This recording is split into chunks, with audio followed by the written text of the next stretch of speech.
தந்தை, மகன், தூய ஆவியின் பெயராலே ஆமென். மூவொரு கடவுளுடைய அருளும் ஆசையும் பாதுகாப்பு வழி நடத்துதலும் உங்களோடு இருப்பதாக. பொதுக்காலம் 12வது வாரம் புதன்கிழமை. இயேசுவில் என் அன்பு சகோதர சகோதரிகளே, விசுவாசின் தந்தையாக இருக்கின்ற ஆபிரகாமனுடைய வாழ்க்கை நிகழ்வுகளைத்தான் நாம் இந்த நாட்களை சிந்தித்துக் கொண்டிருக்கின்றோம். ஆண்டுடைய அழைப்பை ஏற்று அனைத்தையும் விட்டுவிட்டு அவர் சொன்னபடி நடந்தவர் ஆபிரகாம். அவரின் வழியை பின்பற்றி சுயநலம் இல்லாமல் லோத்துவுக்கும் தன்னுடைய வேலையாட்களுக்கும் சண்டை வருகின்ற பொழுது வளமான பகுதி லோத்துக்கு கொடுத்து விட்டு இறைவனை நம்பி வாழ்ந்தவர் ஆபிரகாம். இப்படி ஆபிரகாம் விசுவாசம் தந்தையாக இருப்பதற்கான வழிமுறைகளுக்கான செயல்பாடுகள் சொல்லிக் கொண்டிருக்கின்ற பொழுது யானைக்கும் அடிசருக்கும் என்று சொல்லுவார்களே, அதை போல ஆபிரகாமுக்கும் சிறு தளர்ச்சி ஏற்பட்டது.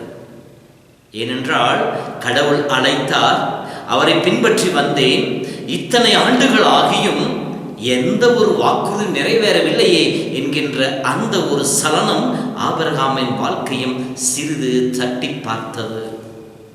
நம்பிக்கையோடு வாழ்ந்தவர்தான், நம்பிக்கை பின்பற்றி வாழ்ந்தவர்தான். இருந்தாலும் தன்னுடைய இறைவன் தனக்கு தன்னுடைய வாக்குறுதியை வெளிப்படுத்துகிறது. நான் உனக்கு கேடயமாக இருப்பேன் என்று சொல்லுகின்ற பொழுது உனக்கு பெரும் கைமாறு கிடைக்கும் என்று சொல்லி இறைவன் மீண்டும் தன்னுடைய வாக்குறுதியை அவரிலே புதுப்பிக்கின்ற பொழுது ஆபிரகாம் சிறிது சலனப்படுகின்றார்.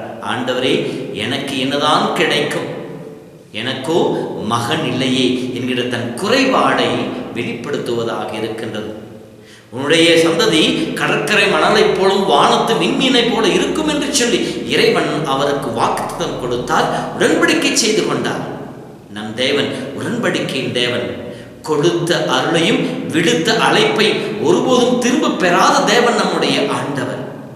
ஆனாலும் நம்முடைய மனித பலவீனம் நம்மை மேற்கொள்ள ஆரம்பிக்கின்றது. ஆபிரகாமுக்கும் அதே நிலைதான். எனவேதான் தன்னுடைய உள்ளக்குமுறலை ஆண்டவரிடம் கொட்டி தீர்க்கின்றார். அப்பொழுது கடவுள் ஆபிரகாமோடு உடன்படிக்கை செய்து கொள்ளுகின்றார். அன்பு சொந்தங்களே, எசேயா புத்தகம் 55:10-11 படிக்கின்றோம். மழையும் பனியும் வானத்திலிருந்து இறங்கி நிலத்தை நிலைத்து உண்பவனுக்கு உணவும் விதைப்பவனுக்கு விதையும் கொடுக்கின்றது. அவ்வாறே என் வாயிலிருந்து புறப்படுகின்ற வார்த்தையும் இருக்கும். நான் எதற்காக அனுப்பினேனோ அதை நிறைவேற்றாமல் அதை என்னிடம் திரும்பி வராது என்று சொல்லி ஆண்டவர் வாக்குத்தத்தம் கொடுத்திருக்கின்றார். நம் தேவன் வாக்கு மாறாத கடவுள், சொன்னதை நிறைவேற்றி கொடுக்கின்ற கடவுள். நம்முடைய வாழ்விலும் கூட ஆபிரகாமுடைய மனித பலவீனம் வெளிப்பட்டதை போல நாம் ஆண்டவரை விசுவாசத்தோடு நம்பி வந்திருப்போம்.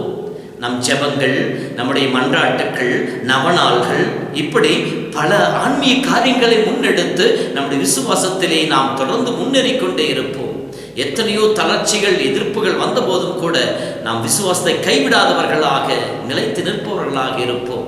ஆனாலும் இப்படி பேதுரு சொன்னார் அல்லவா, ஆண்டவரே, நீரே மெசியா, நீரே வாழும் கடவுள் மகன் என்று சொன்னார். எல்லோருமே விட்டு போனாலும் உனக்காக என் உயிரையும் கொடுப்பேன் என்று சொன்னவர் தான் பேதுரு. அதே பேதுரு தான் கடலிலே இயேசு நடந்து வருகின்ற பொழுது, இயேசுவை நோக்கி நடந்து வந்தவர் அலைகள் எழுவதை பார்க்கின்ற பொழுது வீழ்ந்து போனார். ஆண்டவர் என்னை காப்பாற்றும் என்று சொன்னார். அதே பேதுருதான் பயந்து போய் எங்கே என்னையும் அவரை போல துன்புறுத்துவார்களோ, கைது செய்து விடுவார்களோ என்கின்ற அந்த பயத்திலே அவரை எனக்கு தெரியவே தெரியாது என்று மறுதளித்தார். ஆம் அன்பு சொந்தங்களே, நம்முடைய மனித பலவீனம் நம்மை வீழ்த்தக்கூடியது. நம்மை சூழ்ந்து நடக்கின்ற நிகழ்வுகள், தொடர்ந்து நடக்கின்ற எதிர்மறையான தடுமாற்றமான சூழ்நிலைகள் நம்முடைய விசுவாசத்தை சிறிது அலசி பார்க்கலாம். நாம் யோபுவை போல ஆழமான விசுவாசம் கொண்டவர்களாக இருக்க வேண்டும். எது நடந்தாலும் என்ன நடந்தாலும் நான் ஆண்டவருடைய கரங்களிலே இருக்கின்றேன் என்கின்ற அந்த உணர்வு நமக்கு வேண்டும். நான் நம்பி இருக்கின்ற ஆண்டவர் என்னை ஒருபோதும் கைவிடார். எல்லாம் போனாலும் என் தேவன் அனைத்தையும் எனக்கு திரும்ப கொடுக்க வல்லவர் என்கின்ற இந்த ஆழமான விசுவாசம் யோபுக்கு இருந்ததை போல நம்முடைய வாழ்விலும் தொடர்ந்து இருக்கின்ற விசுவாசமாக இருக்க வேண்டும். காலம் தாழ்த்துவதை போல தோன்றலாம், நிறைவேறாது என்கின்ற எண்ணம் கூட நம்மை சூழ்ந்து இருக்கிற மனிதர்கள் சொல்லலாம். ஆனாலும் இப்படி முதிர்ந்த வயதிலே சக்கரியாவுக்கும் எலிசபெத்தம்மாவுக்கும் பார்க்கின்றவர்கள் கண்கள் வியக்கும் அளவிற்கு முதிர்ந்த வயதிலே திருமுழுக்கு யோவானை கொடுத்தாரோ அதை போலவே ஆபிரகாமுக்கு வாக்குறுதி கொடுத்ததை 25 ஆண்டுகள் கடந்து போய் சாராவுடைய கற்பப்பை செத்ததாக தோன்றினாலும் பார்ப்பவர் கண்கள் வியக்கும் அளவிற்கு ஈசாக்கை கொடையா கடவுள் கொடுத்தார். அதை போல தான் கொடுத்த வாக்குறுதியை உடன்படிக்கையின் தேவன் நிறைவேற்றுபவராக இருக்கின்றார் என்கின்ற அந்த உணர்வோடு நாம் தொடர்ந்து முன்னேற வேண்டும். ஆபிரகாம் ஈசாக்கை பெற்றுக்கொண்டு இந்த உலகம் முழுவதற்கும் விசுவாசம் தந்தையாக மாறினாரோ அதை போலவே நாமும் விசுவாசத்தில் நிலைத்திருந்தோம் எனில் யோவான் புத்தகம் 11 சொல்வதை போல நீ நம்பினால் மகத்துவமான காரியங்களை காண்பாய் என்று சொன்ன கடவுள் நம் வாழ்விலும் மகத்துவமான காரியங்களை அற்புதமான காரியங்களை செய்வார். ஆகவே அன்பு சகோதரமே, நம் தேவன் வாக்குறுதி கொடுத்திருக்கின்றார். நான் உனக்கு கேடயமாக இருப்பேன், மகத்துவமான காரியங்களை உன்னை காணச் செய்வேன் என்று சொல்லி நம் தேவன் நம்மை பாதுகாப்பார், நம் வாழ்விலே அற்புதங்களை காணச் செய்வார். நம்புவோம், மகத்துவத்தை கண்டுகொள்வோம், இயேசுவை புகழ்பாடுகின்ற பிள்ளைகளாய் இறைவன் அன்பில் நிலைத்திருப்போம். கடவுள் நம் ஒவ்வொருவரையும் ஆசீர்வதிப்பாராக. ஆண்டவர் உங்களோடு இருப்பாராக. எல்லாம் வல்ல இறைவன் தந்தை, மகன், தூய ஆவி நாம் உங்களை உங்கள் குடும்பத்தையும் நிறைவாய் ஆசீர்வதிப்பாராக.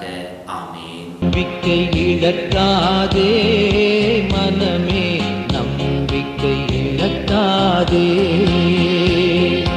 நம்பிக்கை இழக்காதே மனமே, நம்பிக்கை இழக்காதே.